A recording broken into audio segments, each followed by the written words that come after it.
அரசு நினச்சா, CM sir நினச்சா எல்லாமே பண்ணலாம்.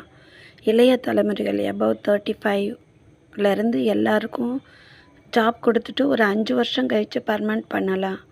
அதுக்குள்ளே அவங்க எக்ஸாம் பாஸ் பண்ண வைக்கலாம். ஏதாவது ஒரு சலுகை கொடுக்கணும்ல சார். இப்போ ஏற்கனவே எப்பயோ இருந்தவங்களுக்கு அவங்களுக்கு 3 வருஷம் இப்போ கோர்ட்டு தீர்ப்பு மூலயமா கொடுக்கும்போது, அப்போ இளைய தலைமுறைகளுக்கும் ஒரு வேலை வாய்ப்பை ஏற்படுத்தி கொடுத்துட்டு, இதில் பாஸ் பண்ணால் தான் ஜாப்புன்னு சொல்லி பாருங்கள், எவ்வளோ பேர் பாஸ் பண்ணுவாங்க. அது சீனியாரிட்டி முறையிலேயே வயது மூப்பு அடிப்படையிலேயே நீங்கள் எல்லாமே பண்ணலாம். ஒரு மாதமாக இருந்தால் கூட அவங்க முன்னே இருப்பாங்க, பின்னே இருப்பாங்க. ஏதாவது ஒரு சொல்யூஷன் பண்ணலாம் சார். இது கூட பண்ணலாம்.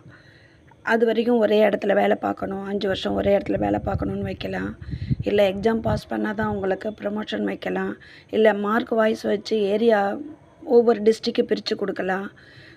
மார்க் கம்மியாக எடுத்தவங்களுக்கு ஒரு புவர் ஏரியாவில் கூட வேலை போட்டால் கூட அவங்க அதுக்கப்புறம் கூட சர்வீஸில் மேலே வந்துடுவாங்க. இப்படி எவ்வளோ வழிகள் இருக்குது. ஆனால் எதையுமே ஃபாலோ பண்ணாங்க அரசாங்கம். எல்லாரையுமே வேஸ்ட்டாக டைம் வேஸ்ட்டு, படிப்பு வேஸ்ட்டு.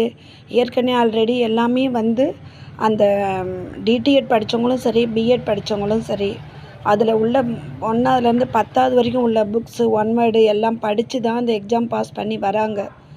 அப்படி இருக்கும்போது இப்போ எப்படி சார் அந்த மாதிரி ஒரு வேல்யூ இல்லாத பர்சனாக சொல்ல முடியும்?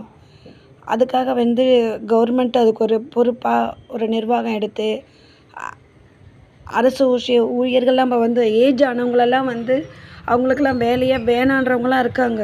அவங்களாம் எடுத்துகிட்டு கூட சின்ன பிள்ளைங்கள போட்டு ஒரு 3 வருஷத்தில் பாஸ் பண்ணுங்க, 5 இயர்ஸ்க்குள்ளே கம்ப்ளீட் பண்ணி ஆகணும்னு சொன்னால் கண்டிப்பாக பாஸ் பண்ணுவாங்க. சீனியாரிட்டி முறையை கொண்டு வரணும். ஆம்பளை பிள்ளைங்களும் சரி, பொம்பளை பிள்ளைங்களும் சரி, மேரேஜ் ஆகாமல் அந்த வேலையில் ஈடுபாடு இல்லாமல் குடும்பத்தையும் காப்பாற்ற முடியாமல் எவ்வளோ சிரமப்படுறாங்க தெரியுங்களா? இதெல்லாம் இந்த ஆட்சியில் எல்லாம் சரியாகணும்னு சொல்லி கேட்டுக்கிறோம்.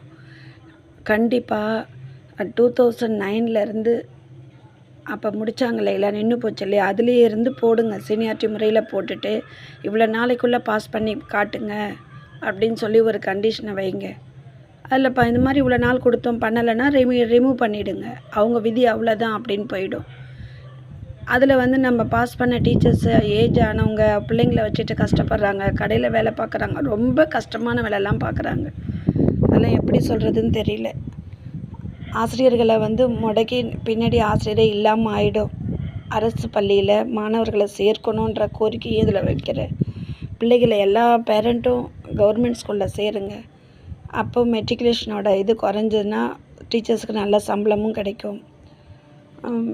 இதில் இன்னும் என்ன சொல்லலான்னா, உள்ளே இருக்கிற டீச்சர்ஸை மட்டும் காப்பாற்றிடணும், அரசாங்கம் காப்பாற்றிடணும்னு நினைக்கிறது மட்டும்தான் வேலையாக இருக்குது. ஆனால் அதுலேயும் சில சிரமங்கள்லாம் இருக்குது, இல்லைன்னு சொல்லலை.